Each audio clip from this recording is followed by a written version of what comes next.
আসসালামু আলাইকুম। আপনারা সবাই কেমন আছেন? আশা করি আল্লাহর রহমতে ভালোই আছেন। আজকে আমি আপনাদের জন্য নিয়ে আসলাম খুবই সহজ জলপাইয়ের চাটনি বা জলপাইয়ের আচার, যেটা আপনারা বলেন। এটা এত সহজ যে কেউ বানাতে পারবে। যারা জলপাইয়ের আচার করতে ভয় পান তারা একবার আমার এই ভিডিওটা দেখে বানিয়ে নিয়ে দেখুন, আপনাদের অবশ্যই ভালো লাগবে আশা করি। চলুন তাহলে শুরু করা যাক। এখানে আমি জলপাইগুলোকে সিদ্ধ করে হাত দিয়ে মেখে নিয়েছি। তারপরে আমি একটা বড় রসুনকে খোসা ছাড়িয়ে আস্ত রেখেছি।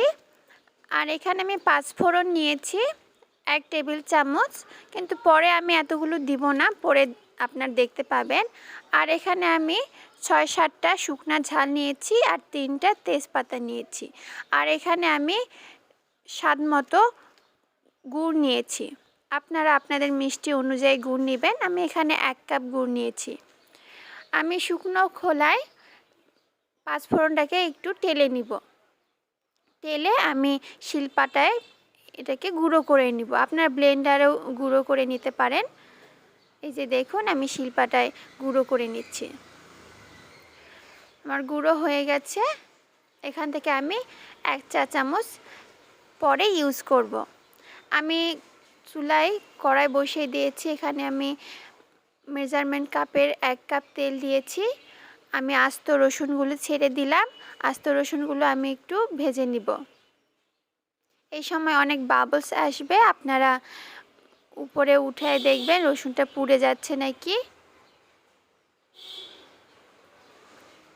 এই যে প্রচুর বাবলস এসে গেছে, আমার রসুনটা ভাজা হয়ে গেছে। আমি এখানে শুকনো মরিচ আর তেজপাতা দিয়ে দিলাম। দিয়ে আমি গুড়টা দিয়ে দিচ্ছি। এখন আমি নেড়ে চেড়ে গুড়টা গলিয়ে নিব। আপনারা প্লিজ আমার চ্যানেলটাকে সাবস্ক্রাইব করুন। আমার ভিডিও নোটিফিকেশান সবার আগে পেতে বেল বাটনটা অন করে দিন। আমার ভিডিও ভালো লাগলে একটা লাইক করুন আর কমেন্ট করুন। আমার ভিডিও বেশি বেশি করে শেয়ার করুন। এই যে দেখুন, আমার গুড়টা আস্তে আস্তে গলে যাচ্ছে। এই যে প্রায় গলে গেছে। এখন আমি এখানে জলপাইটা অ্যাড করব।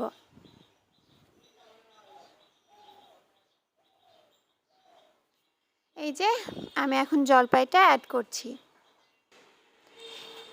এখন আমি জলপাইটা ভালো করে মিশিয়ে নিব।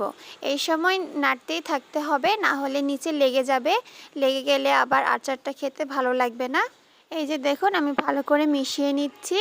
এখন জলপাইয়ের পানিটা শুকিয়ে ফেলতে হবে।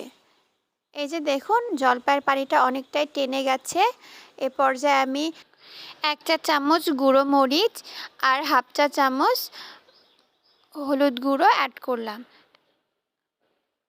আর এখানে আমি 1/2 চা চামচ বিট লবণ ইউজ করছি আচারটা আরও টেস্টি করার জন্য। আমি সাধারণ লবণ এখানে আরও 1/2 চা চামচ অ্যাড করছি। এই যে লবণ দিয়ে দিলাম। এখন আমি আবার ভালো করে নেড়েচেড়ে মিশিয়ে নিব। এই সময় আপনার চুলার আঁচটা জোরে দিবেন, একটু বেশি দিবেন। দিয়ে জলপাইটা নেড়েচেড়ে জলপাইয়ের পানিটা শুকিয়ে ফেলবেন। এই যে দেখুন, আমি নেড়েচেড়ে জলপাইয়ের পানিটা শুকিয়ে ফেলছি। এখন তেল ওঠা করতে হবে।